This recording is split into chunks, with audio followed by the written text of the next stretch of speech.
Bonjour, on se retrouve pour cette deuxième vidéo sur le chapitre 6, fonction de référence 2. Dans la première vidéo, on avait parlé de la fonction carré, on va maintenant parler de la fonction cube. Les objectifs sont toujours les mêmes, être capable à la fin de ce chapitre de comparer deux images par la fonction cube, d'être capable de résoudre graphiquement des équations et des inéquations avec la fonction cube, et de les résoudre aussi algébriquement. Et enfin, être capable de connaître les variations de la fonction cube. Pour ça, on va fonctionner exactement de la même façon que la dernière fois, c'est-à-dire qu'on va d'abord calculer des images par la fonction cube, on va faire le tableau de valeurs. À partir du tableau de valeurs, on va dessiner la courbe représentative de la fonction cube, et à partir de cette courbe représentative, on va en déduire des propriétés qu'il faudra ensuite démontrer. Voilà, alors normalement vous avez face à vous votre cours avec cette page-là, donc c'est la deuxième partie, fonction cube. Petit 1, généralité, donc la fonction cube est la fonction f définie sur R qui, à tout réel x, associe son carré x au cube. Alors là j'ai fait plusieurs erreurs, comme j'ai fait un copier-coller, il y a plusieurs erreurs à corriger. Donc je vous mets le cours en lien dans la description. Il sera corrigé, hein, le cours dans la description sera corrigé. Donc là il y a un accent, et ici évidemment c'est pas le carré, c'est le cube.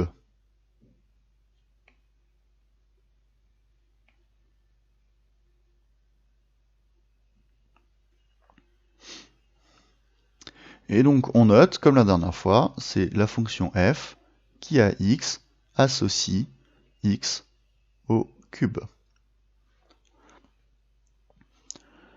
Voilà, de la même façon que la dernière fois, on va donc compléter le tableau de valeurs, et à partir du tableau de valeurs, on va en déduire la courbe représentative de la fonction cube. Donc, je vous laisse prendre votre calculatrice. Vous n'oubliez pas que lorsque les nombres sont négatifs, il faut bien mettre des parenthèses. Donc, vous allez calculer moins 2 au cube, moins 3 demi au cube, etc. Vous écrivez les valeurs dans le tableau, vous placez les points ici dans votre paire, et à partir de ça, vous allez ensuite tracer une courbe. Vous ne reliez pas les points à la règle comme d'habitude, hein, vous faites vraiment une courbe la plus propre possible. Voilà, vous mettez la vidéo sur pause, vous faites ça, et puis ensuite vous relancez la vidéo. Et voilà ce que vous obtenez. Alors les cases sont très petites, hein, désolé, mais vous avez donc moins 8, moins 3,375, moins 1, moins 0,125, 0, 0,125, 1, 3,375, et enfin 8. Donc ici, au niveau de la courbe représentative de la fonction cube, ça vous fait quelque chose comme ça, puisque c'est d'abord négatif, puis positif, donc vous placez vos points, et le 0,125, il va être très proche de l'axe des abscisses avec l'échelle que j'ai choisie. Donc on va avoir ici une courbe qui va être très très aplatie, et après qui va remonter très vite vers le haut. Du coup, on en déduit là encore plusieurs choses sur cette courbe, comme la dernière fois avec la fonction carré. Tout d'abord, on en déduit que la fonction cube est strictement croissante. On voit que ça fait toujours que monter. Même si à un moment, ça monte un peu moins vite, même beaucoup moins vite, ça fait que monter. Alors ce principe de ça monte un peu moins vite ou beaucoup moins vite, vous le connaissez. Il s'agit en fait du taux d'accroissement. Donc contrairement aux fonctions affines, le taux d'accroissement pour la fonction cube n'est pas constant. On voit que le taux d'accroissement ici, entre moins 2 et moins 1, va être très élevé, alors qu'entre moins 1 et 0, il va être beaucoup moins élevé. D'accord ? Donc c'est le taux d'accroissement qui va nous permettre de quantifier la façon dont la fonction cube va croître. Donc en tout cas, elle est toujours croissante. Ensuite, pour la fonction carré, elle faisait une parabole, donc elle était toujours positive. Là, on constate que la fonction cube n'est pas toujours positive. Elle est d'abord négative, puis elle est positive. Quand est-ce qu'elle est négative ? Elle est négative lorsque x est négatif.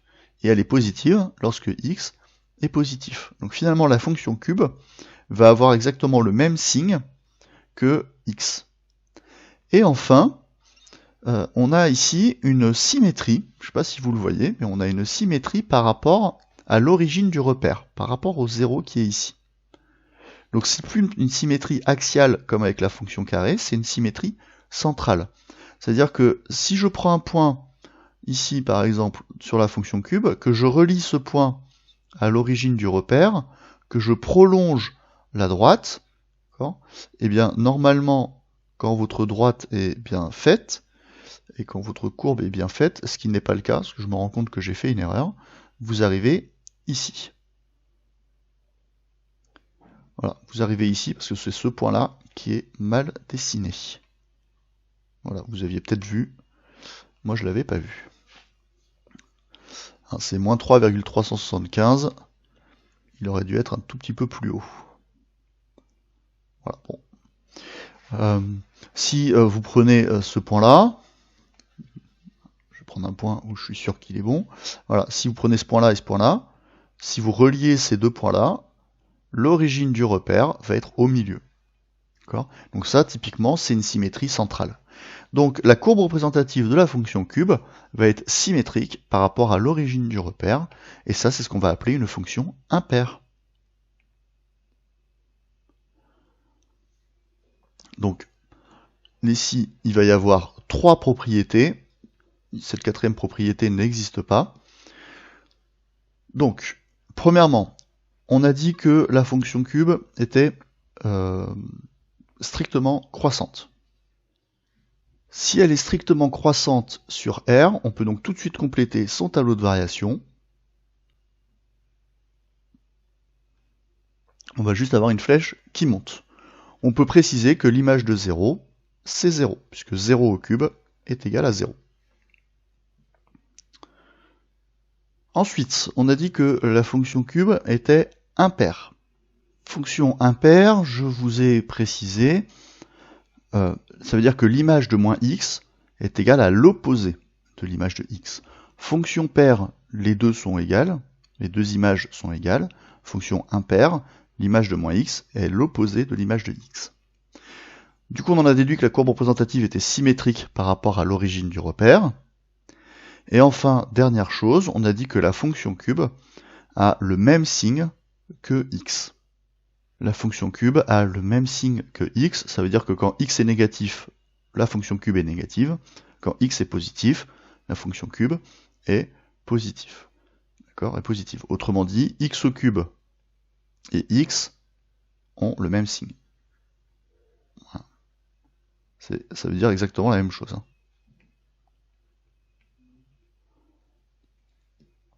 Concernant la démonstration dans le cahier de cours, donc on va faire comme la dernière fois. Je vais vous laisser recopier la démonstration qui est dans votre livre. Et donc ça va être la démo de la page 123. Et ensuite, vous allez faire pour les variations, vous allez faire l'exercice 71 de la page 135. C'est très important que vous réussissiez à faire ce type d'exercice. C'est-à-dire que là, on attaque quand même vraiment des choses importantes en mathématiques, et vous n'êtes plus en troisième, on arrive à la moitié de l'année de la seconde, on a même dépassé un peu la moitié de l'année de la seconde.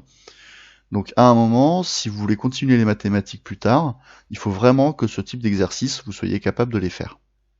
Et enfin, dernière partie, résolution d'équations et d'inéquations. Première chose, si je redessine rapidement la courbe représentative de la fonction cube, alors je ne l'ai pas dit, mais cette courbe-là n'a pas de nom particulier. Pour la fonction carré, on avait appelé ça une parabole. Ici, il n'y a pas de nom particulier pour cette fonction cube.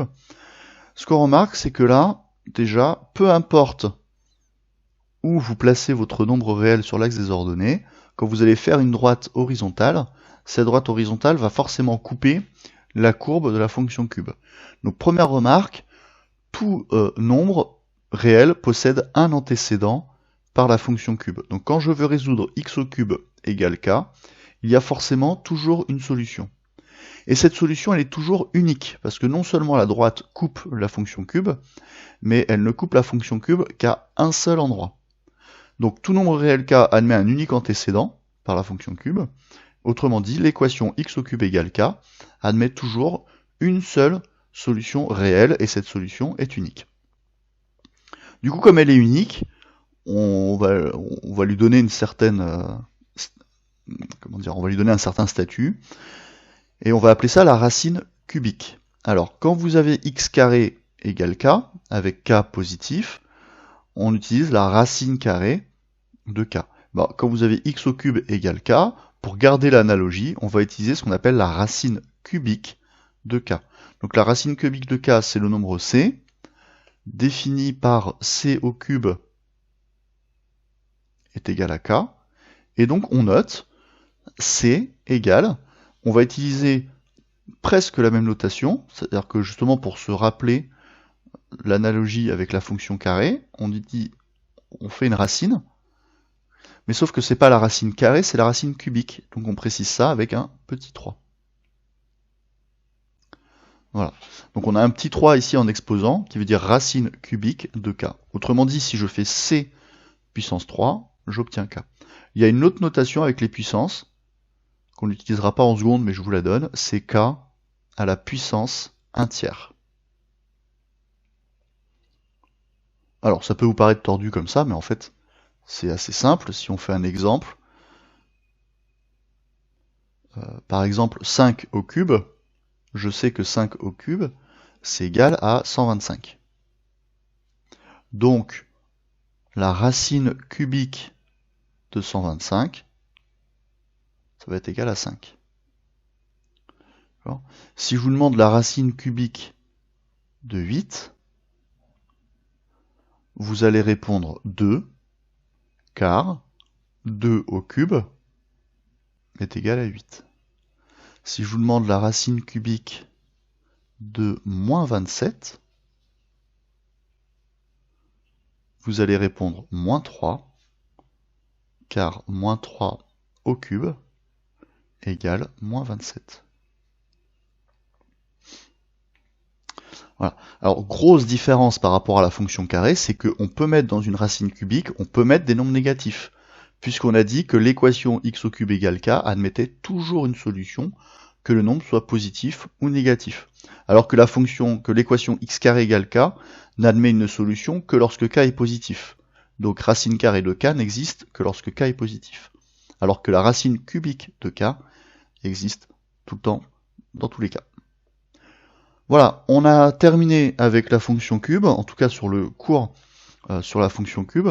Il nous restera à faire quelques petits exercices pour s'entraîner, et il nous restera à comparer la fonction carré et la fonction cube. La comparaison des deux fonctions ne se fera pas en vidéo, je ferai ça en classe.